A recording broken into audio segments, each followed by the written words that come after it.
ఈ అనసూయ టాపిక్ పక్కకు పెడితే కాంగ్రెస్ లీడర్ నిన్న కవిత గారు ఏడ్చుకుంటూ కేటీఆర్ మీద, కేసీఆర్ మీద, హరీష్ రావు గారి మీద ఒక సంచలన వ్యాఖ్యలు అయితే చేశారు. ఏంటిది అసలు ఆమె మోటో ఏంటి? కాంగ్రెస్లో జాయిన్ అయిదామన్నా లేకపోతే సపరేట్ పార్టీ పెడదామన్నా ఏంటి కవితక్క మోటో ఏంటి? మీరు కవితక్క బాగా దగ్గర అని చెప్పేసి అడుగుతున్నాను. అంటే నేను అనేది ఏంటంటే ఈ ప్రపంచంలో బిడ్డ మీద ప్రమాణం ఎవరు చేయరు, దేవుడి మీద కూడా. సరే దేవుడు అంటే మనకు అనిపించాడు కదా, దేవుడు ఏం కాదులే అనుకుంటారు, కానీ బిడ్డల మీద ప్రమాణం ఎవరైతే చెయ్యరు. కొంచెం బాధ అనిపించింది ఒక మహిళగా. తనతో కలిసి నేను ఒక 5 years జర్నీ చేశాను కాబట్టి నేను అనేది ఏంటంటే ఈ ఏడుపు ఏదో ముందే ఏడుస్తే బాగుండేది అనేది తెలంగాణ సమాజం అడుగుతుంది. ఎందుకు అనంటే తెలంగాణ ఉద్యమకారుల ఉసురు అనేది కేసీఆర్ కుటుంబానికి తగిలింది అని ప్రజలు ఆవేదన పడుతున్నారు. ఎందుకు అంటే కవిత గారు పార్టీ పెట్టడం నేను 100% స్వాగతిస్తున్నా. ఆమె కాంగ్రెస్కి వస్తుంది, కాంగ్రెస్కు కవిత అవసరం ఉందని నేను అస్సలు అనుకోను. ఎందుకు అంటే ఇవాళ కవిత గారు ఎమ్మెల్సీగా ఉన్నప్పుడు, కవిత గారు జనాల మధ్యలో ఉన్నప్పుడు ఈ ఉద్యమకారులు గుర్తు రాలే, ఇప్పుడు జాగృతి వాళ్ళు గుర్తు రాలేదు. నేను ఆ రోజే చెప్పాను, 2014లో ఎంపీగా ఉన్నప్పుడు చెప్పాను, అక్క మీరు జాగృతిని విలీనం చేయకండి అన్న. బీఆర్ఎస్ పార్టీలో విలీనం చేసింది, జాగృతి రద్దు చేసింది. తన గురించి మీకు తెలవాలి, ఎందుకంటే జాగృతిలో పనిచేసి అందరం నష్టపోయిన వాళ్ళం ఉన్నాం, అంటే మానసికంగా, ఆర్థికంగా. కానీ మేము మోరల్గా జనాలలో మాత్రం గెలిచాం. తెలంగాణ ఉద్యమంలో తెచ్చినామనే ఒక ఘనత మాత్రం మాకైతే హ్యాపీగా ఉంది. అయితే తను జాగృతి మీరు వెళ్ళండి ఎంపీగా, గౌరవ అధ్యక్షురాలాగా ఉండండి అన్నాం. ఎందుకు అంటే తను అది ఎవరిని నమ్మదామే, తను మాత్రమే ఉండాలి, వాళ్ళ నాన్న స్వభావం. తెలంగాణ రాష్ట్రం వచ్చిన తర్వాత 5 సంవత్సరాలలో మహిళలకు ఎవరికి అవకాశం లేదు, బిడ్డకు మాత్రమే ఇచ్చి. సేమ్ తండ్రి ఫాలో అయింది. తండ్రి ఎట్లా టీఆర్ఎస్ పార్టీ బీఆర్ఎస్ అయ్యిందో భారత జాగృతి అయింది కొన్ని రోజుల తర్వాత. అప్పుడు కమిటీలు రద్దు చేసింది, ఎవరిని పట్టించుకోలేదు, వెళ్ళిపోయింది. ఆమె ఏమనుకుంటుందంటే జీవితమే రాజకీయాలు, రాజకీయమే జీవితం, ఇంకా లైఫ్ ఇదే అనుకుంటుంది. రాజకీయాలు తారుమారు ఎప్పుడైనా కావచ్చు, పదవులు శాశ్వతం కాదు, ప్రతి ఒక్కరికి తెలిసిందే. ఇవాళ ఏడుతూ బాధ పెడుతూ శాసన మండలిలో 1.5 hours ఎవరిని ఉద్ధరిస్తున్నావు అని చెప్పేసి నువ్వు బాధపడుతున్నావు. ఇది కుటుంబాల కోసం శాసన మండలికి వచ్చిండ్రా మీరు? అంటే మీ కుటుంబ చరిత్ర చెప్పుకోనికి వచ్చిండ్రా? అందరూ చేస్తున్నట్టు మీరు చేస్తున్నారు. కుటుంబం, మీరు ఆత్మగౌరవం ఎక్కడుంది? ఆత్మగౌరవం? మీ ఇంట్లో ఆత్మగౌరవం లేదని చెప్పేసి శాసన మండలిలో కొట్లాడితే దొరకదు. మీ తండ్రి దగ్గర అడగండి, మీ అన్నను కూర్చోబెట్టండి. డబ్బు కోసం కాదంటారు, ఆస్తుల పంపకాలు కాదంటారు. ఆత్మగౌరవం ఎవడిస్తాడు మీకు? మీ కుటుంబం ఇయ్యాలే. ప్రజలు మీకు గౌరవం ఇస్తున్నారు, ఆత్మగౌరవం దెబ్బతిన్నది. ఎవరు మీకు ఆత్మగౌరవం దెబ్బతీసిండ్రు? మీ కుటుంబంలో మీ తండ్రి, మీ అన్నగారు తీసిండ్రు, మీ బావగారు తీసిండ్రు, మీ సంతోషరావు తీసిండ్రు. వాళ్ళని అడగండి అమ్మా. ఇక్కడికి వచ్చేసి మీరు ఏడ్చి అది చేస్తే తెలంగాణ ఉద్యమకారుల కడుపు ఎంత రగిలిపోయింది అప్పుడు ఈ బాధ. అంటే మేడం, మనం గతంలో చూసుకున్నట్టయితే ఏ ఎమ్మెల్సీకి అంతసేపు మాట్లాడే ఛాన్స్ ఇవ్వలేదు. ఇక్కడ కవితక్క ఆల్మోస్ట్ 1.5 గంటన్నర మాట్లాడే జరిగిందా? అక్కడ ఏం జరిగిందంటే తమ్ముడు, ఒక ఆడపిల్ల ఏడుస్తుంటే ఇక మగవాళ్ళు ముగ్ధులు అంటే ఏమంటారు, ఏడుస్తున్నప్పుడు ఏం చేస్తాను చెప్పండి, బాధ చెప్పుకుంటున్నప్పుడు నాకు అట్లా అనిపించింది. బాధ చెప్తుంది సరేలే అనేది, అంటే వెళ్తున్నా ఇప్పుడు ప్రజలు నమ్మే పరిస్థితిలో లేరు. మీరు చెప్తున్నారా రేవంత్ రెడ్డి గారి హస్తం ఉంది? రేవంత్ ఒకటి చెప్పనా, మాట్లాడనీయకపోతే రేవంత్ రెడ్డి గారు మాట్లాడనీయలేదు, మహిళలంటే ఆత్మగౌరవం లేదా, మహిళలంటే ఆయన గౌరవం లేదా అంటారు. మాట్లాడిస్తేనేమో రేవంత్ రెడ్డి గారు మాట ఏంటండి, ఈమె అవసరం ఏమనుకుంది? ఈమె లిక్కర్ దందాలు చేసి తివార్ జైలుకి వచ్చిందని కాంగ్రెస్ పార్టీకి ఉందా? ఉద్యమకారులు ఎంతమంది ఉన్నారు మా దాంట్లో, వాళ్ళందరూ గౌరవించుకుంటూ కళాకారులను ఇవాళ చూసిండు కదా, మొన్న చూసిండు కదా గద్దర్ గారికి ఎంత గౌరవం దక్కిందో. ఇలాంటి వాళ్ళు ఇప్పుడు వచ్చిందా అంటే ఏమంటాడు చూడు, మొగడు చచ్చిపోయినాక మొన్న బుద్ధిమంత్రాలు అయ్యిందంట, లేకపోతే ఏమంటారు కదా ఈమె ఎట్లుంటుందంటే అన్ని జిమ్మిక్కులు లాజింగ్లు ఎట్లుంటుందంటే, వెనకటికంట ఊర్లో చింతకాయలు అమ్ముకునేదంట. చింతకాయలు అమ్ముకొని పట్నం వచ్చి ఓ 10 ఏళ్ళ నుండి మళ్ళీ ఊరికి పోయి చింత చెట్టుకు నిలబడి ఈ వంకర టింకర ఉండే కాయలను ఏమన్నదంట. అంటే ఇలా ఆమె మాట్లాడేది ఇట్లున్నది అంటే, అంతకుముందు ఉద్యమకారులు లేరు, వాళ్ళ కుటుంబాలు లేవు, వాళ్ళకి ఏం లేవు, మేము ఇది చెప్పినాము, నన్ను ముందు సాగనీయలేదు, నన్ను నడవనీయలేదు, నా మాట నెగ్గనీయలేదంటే నీ కుటుంబంలో మీ బీఆర్ఎస్ పార్టీలో నిన్నేం నెగలనీయనప్పుడు మాలాంటి మహిళలను ఎట్లా నెగలనిస్తారని సమాజం ప్రశ్నిస్తుంది. బీఆర్ఎస్ పార్టీని మిమ్మల్ని ఎట్లా నమ్ముతారా అంటున్నా. రాజకీయంలో వ్యూహమే అంటున్నారు, పార్టీ పెట్టు, ఎస్ 10 మందిని చట్టసభలోకి తీసుకురా, అంత కలేజా ఉందా నీకు? మనసు మారాలనుకుంటున్నా, నీ మనసు మారదు. నీతో కలిసి జర్నీ చేసినాం కాబట్టి నిన్న ఏడ్చినప్పుడు మాత్రం మారింది అనిపిస్తుంది, రియలైజేషన్ అయింది అంటే అది అనిపించింది. డ్రామా కిందికా నిజంగా మారిందంటారా మేడం? అంటే పదవి డ్రామా కోసం అంటే కొంచెము ఏడుపులు అనేది డిఫరెంట్ గా, అంటే ఒక బాబును పిల్లల మీద ప్రమాణం చేసేటప్పుడు ఏడ్చినప్పుడు ఒక మహిళగా బాధపడ్డాను. అది నిజంగా రిలేషన్ కావాలనుకుంటున్నా. రాజకీయాలలో ఏమైనా చేయొచ్చు, బట్ నా కవిత విషయంలో అయితే అట్లా ఏం అనిపించలేదు. నా ఇంటెన్షన్ అది, నేను రాజకీయంగా చెప్పట్లేదు, ఒక మహిళ మనోభావంతో చెప్తున్నాను. పిల్లల మీద ప్రమాణం చెయ్యదు. ఇక పిల్లల మీద కూడా ప్రమాణం చేసి దొంగ నాటకాలు ఆడి ఇంకా చేస్తే ఇక భగవంతుడు ఉన్నాడు, దానికి ఎవరు ఏం చేయలేము. దేవుని మోసం, మనం ఎవరిని మోసం చేసినా ఒక అంతరాత్మని మోసం చేయలేము, దేవుడు అనేటోడు ఉంటాడు. ఏది ఏం చేసినా ఈమెని రిసీవ్ చేసుకోవాలంటే తెలంగాణ సమాజం రిసీవ్ చేసుకోవడం చాలా కష్టము. ఎందుకు అంటే ఎంత కేసీఆర్ బిడ్డని బంపర్ మెజార్టీతోని పార్లమెంట్కి 5 లక్షల మెజార్టీతో గెలిపిస్తే ఓడిపోయిన తర్వాత ఒక్కరోజు కూడా రైతులను పట్టించుకోలేదు.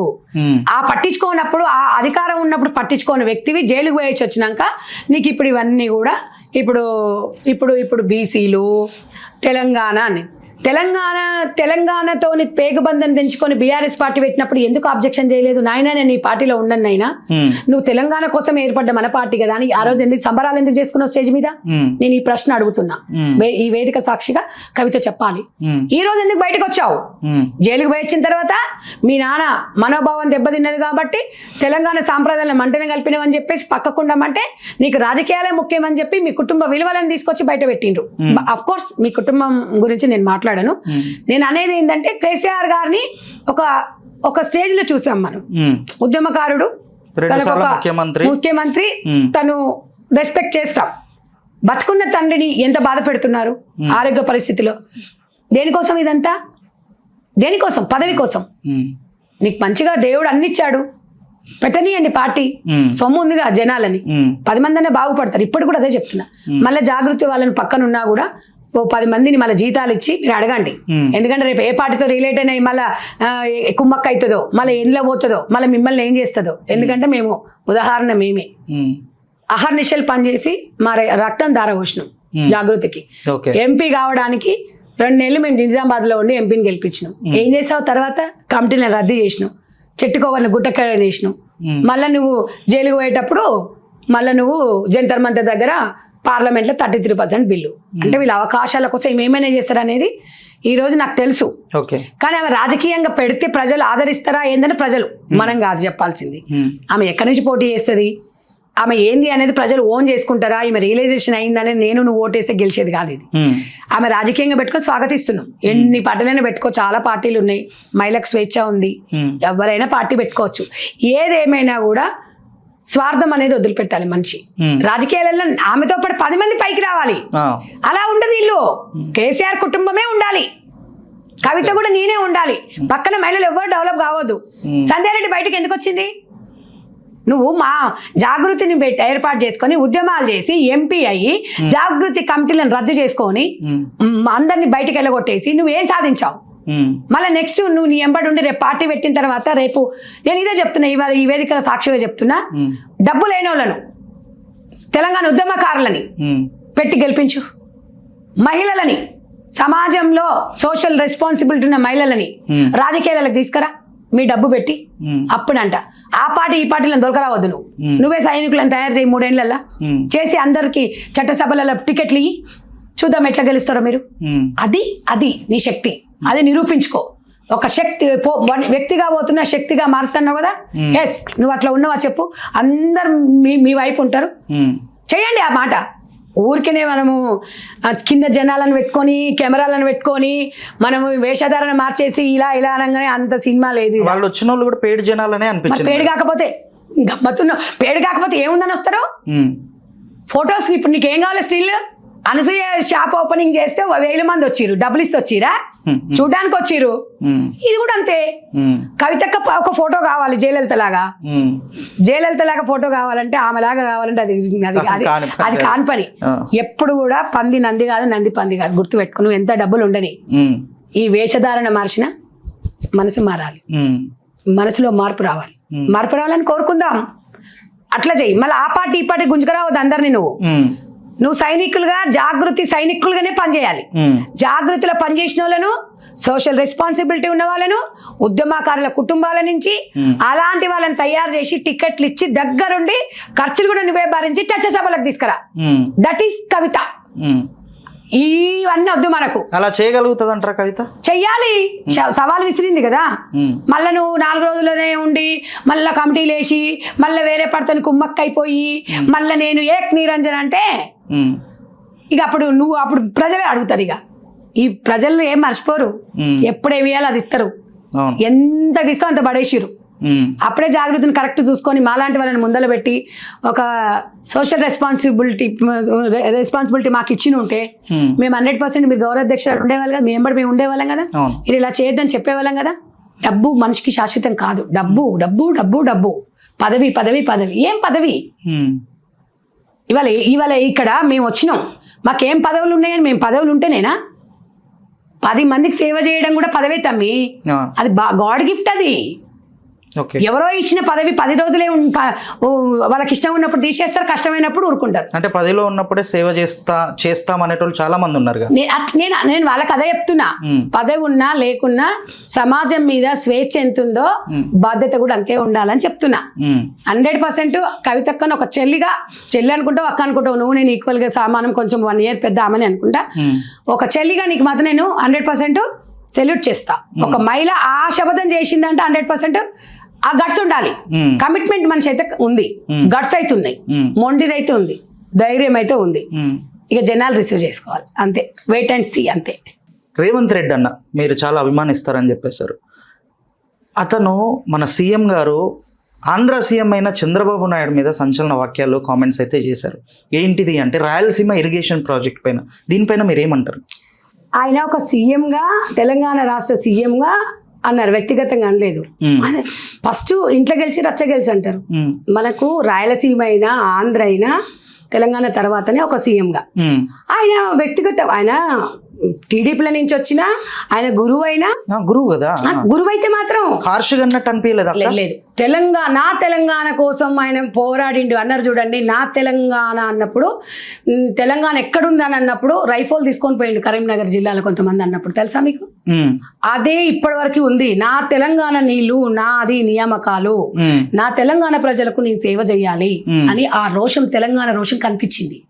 ఆయన అక్కడ చంద్రబాబు నాయుడు ఇంకెవరా జగన్ అని చూడలేదు, న్యాయం చేసిండు సీఎం పదవికి. ఇప్పుడు తర్వాత చంద్రబాబు గారి ఇంటికి తినిపోతారు, తినింటికి చంద్రబాబు వస్తారు, అది తర్వాత విషయం. ఇప్పుడు ఒక ఢిల్లీకి రాజు, ఒక తెలంగాణకి సీఎం, తెలంగాణ నుంచి తెలంగాణ ప్రజల పక్షాన మాట్లాడిండు. అది మనం యాక్సెప్ట్ చేయాలి. తెలుసు గురు శిష్యులు అంటే ఇప్పుడు అందరు కేసీఆర్ ఎక్కడి నుంచి వచ్చిన టీడీపీల నుంచి కదా, మరి ఎవరు వీళ్ళందరూ? నేను అనేది ఏంటంటే ఎన్టీ రామారావు అన్నాడు సమాజమే దేవాలయం అని. ఇది కూడా అంతే. ఫస్ట్ మన తెలంగాణ రాష్ట్రం మనకు ముఖ్యమని, మన నీళ్లు నియామకాలు అన్నాడు. అన్నం పెట్టాలంటే ఆయన ఇంటికి పిలిచి అన్నం పెడతాడు. తెలంగాణలో సొమ్ము తీసి ఎందుకు పెడతాడు? మాకు రావాలి అన్నాడు తెలంగాణలో. కాబట్టి రేవంత్ రెడ్డి గారు పౌరుషంగా మాట్లాడారు, కరెక్ట్ గా మాట్లాడాడు. తెలంగాణ బిడ్డల మనోభావాలను, ప్రజలను మనోభావాలను ఉద్దేశించి మా నీళ్లు మా నియామకాలు అన్నాడు. అది తప్పని మనం ఎందుకు అనుకోవాలి? ఎందుకంటే ఆయనకి ఏది మనసులో ఉండదు. పాలమూరు వాళ్ళకి ఏది మనసులో ఉండదు తమ్మి, ఏది మనసులో ఉంటే అది మాట్లాడతారు. ఎందుకంటే మనసులో పెట్టుకునే వ్యక్తిత్వం రేవంత్ అన్నది కాదు. నేను ఇష్టపడేది కూడా అందుకే. ఇండిపెండెంట్ గా జనాలందరూ ఇష్టపడేది కూడా అందుకే. నేను ఎమ్మెల్సీ గెలుస్తారు ఎవరు? ఇండిపెండెంట్ గా ఎవరైనా చెప్పండి. ఆ కాలంలో అట్లా ఆ స్థాయిలో ఉండి వచ్చిన వ్యక్తి ముక్కుసూటి మాటలే ఇష్టపడ్డారు, ఆయన భాషను ఇష్టపడ్డారు. మీరు ఇప్పుడు భాష అంటున్నారు కానీ ఈ భాషకు స్క్రీన్ ప్లే దర్శకత్వం కేసీఆర్, రేవంత్ రెడ్డి గారు. ఎందుకంటే ఆయన నేర్పించిన భాషనే ఆయన దగ్గరనే ఉన్నాడు కాబట్టి ఆ భాషని నేను శిష్యుడు నేర్చుకొని వచ్చిండు. నేను అన్నది ఏంటంటే ఇవాళ రేవంత్ రెడ్డి గారు తప్పుపడడానికి లేదు. 6 నిమిషాలు పని చేస్తుండు, 4 గంటలు కూడా నిద్రపోతలేడు. ఇంకేం చేయమంటారు? తెలంగాణ రాష్ట్రాన్ని రావణ కాష్టం చేసిపోయారు. ఇలా తెలంగాణ రాష్ట్రాన్ని ఒక తాటిపై తీసుకొస్తున్నారు. కాబట్టి ఆయన చక్కనే ఉంటున్నాడు. విమర్శలు చేసి మీరు ఆయనను వెనకాడి వేయకుండా చూడండి. ఎందుకంటే ఒక సీఎంకి న్యాయం చేస్తున్నాడు, టైం పడుతుంది కొంచెం, అన్నీ ఒకేసారి చేయలేము. ఆవేశాలు వద్దు, పౌరుషాలకు వద్దు. తప్పకుండా రేవంత్ రెడ్డి ప్రజల మనిషి. రేవంత్ రెడ్డి అన్న అనే వ్యక్తి ఒక ప్రజలకు జీవితం అంకితం చేసాడు. ఇంకేం లేదు, వాళ్ళ బిడ్డ పెళ్లి కూడా అయిపోయింది. ఆయనకి ఇంకేం లేవు చేయాల్సిన కార్యక్రమాలు కానీ ఒక బాధ్యతలు కూడా ఏం లేవు.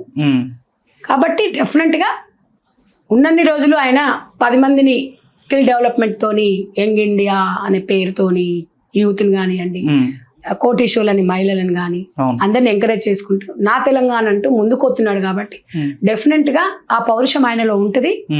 ఒక్క నీళ్ళ చుక్క, ఒక్క నీళ్ళ బొట్టు మనని కాదని తీసుకపోతే ముందుగా నిలబడేది రేవంత్ రెడ్డి గారు.